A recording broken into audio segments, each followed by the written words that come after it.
Bonjour.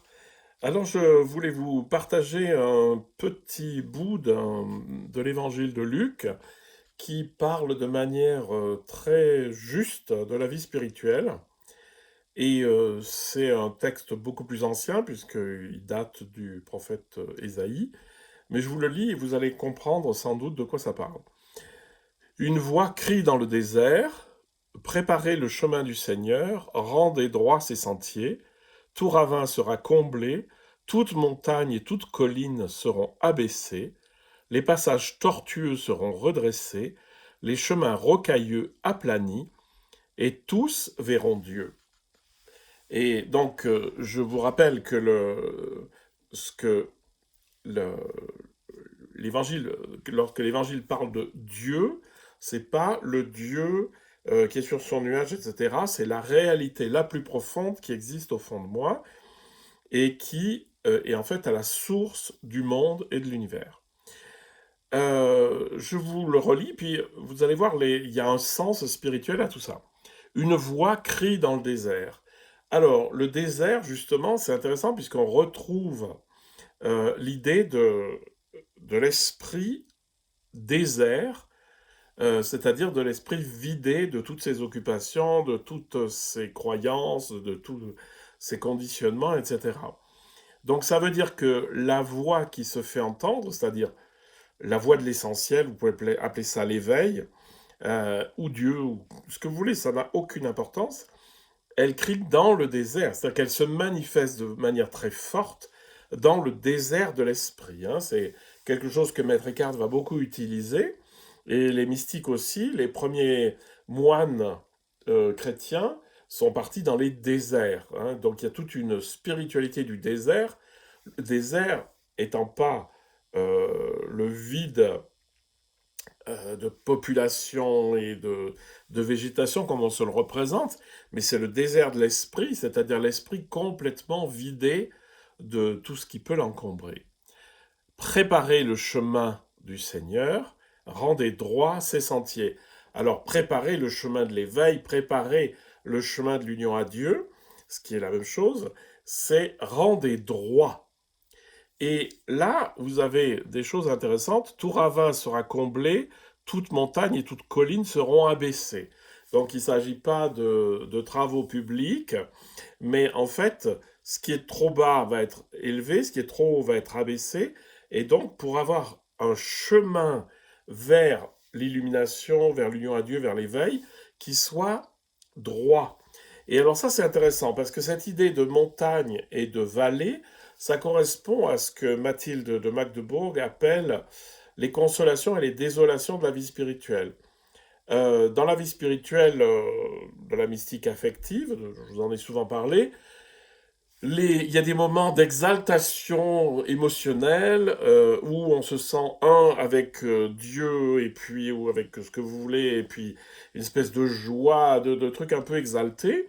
Et puis quand ça disparaît, on a une espèce de dépression qu'on appelle la désolation. Et dans les débuts de la vie spirituelle, on observe ces variations voilà, d'état intérieur qui ne sont pas à confondre avec différentes présences de l'essentiel à nous ou pas. Parce que, comme dira Eckhart, enfin oui, plutôt Mathilde de Magdebourg, elle dira, mais Dieu n'est pas dans l'émotionnel. C'est pas parce que vous sentez un truc que Dieu est plus proche, parce que l'essentiel est toujours là, que vous soyez dans la désolation ou la consolation.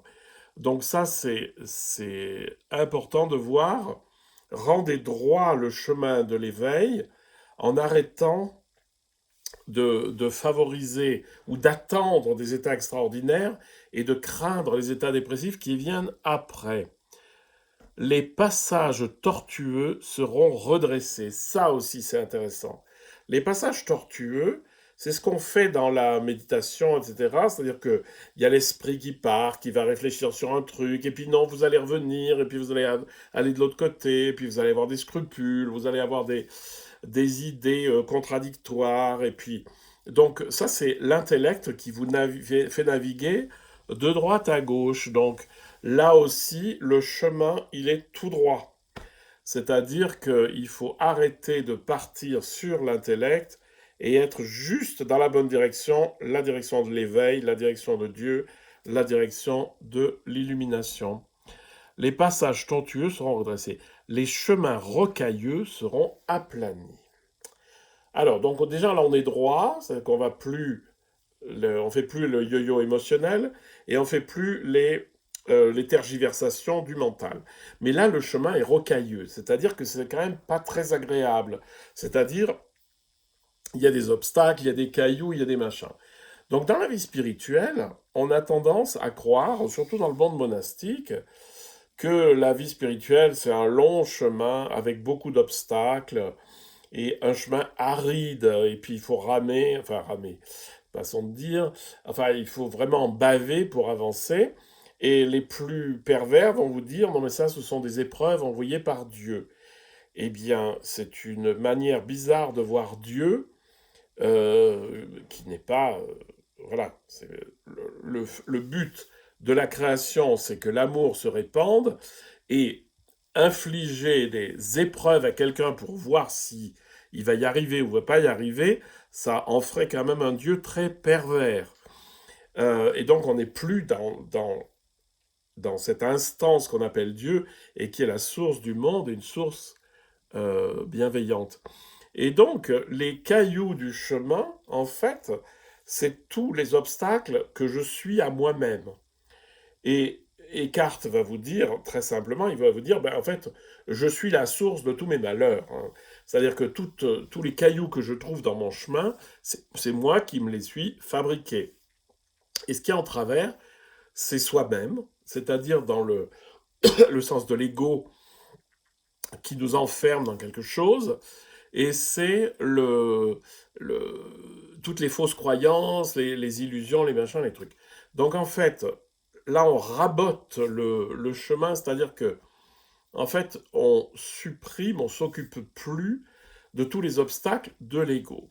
Donc si je récapitule, dans ce petit passage assez hallucinant, la voix crie dans le désert, c'est-à-dire que dans le désert de l'esprit, il y a quelque chose qui dit, il faut aller tout droit, il faut arrêter de faire du yo-yo émotionnel, il faut arrêter d'aller de droite à gauche avec les pensées et puis les fausses certitudes, et puis on revient, et puis les scrupules, etc. Et raboter la route, c'est-à-dire enlever les cailloux, non pas un à un, mais être au-delà de tout ça, c'est-à-dire tous les obstacles que je me produis à moi-même, en sortir. Voilà.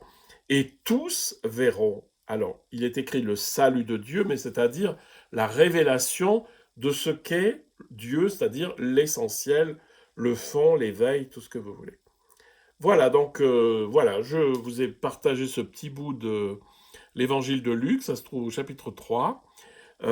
Et puis, donc ça nous donne quand même des indications intéressantes. Et vous trouveriez dans d'autres traditions, d'autres textes qui pourraient vous dire la même chose. Mais en tout cas, attention à l'émotionnel, attention à l'intellect et attention à l'ego. Et bien voilà, faites-en votre beurre.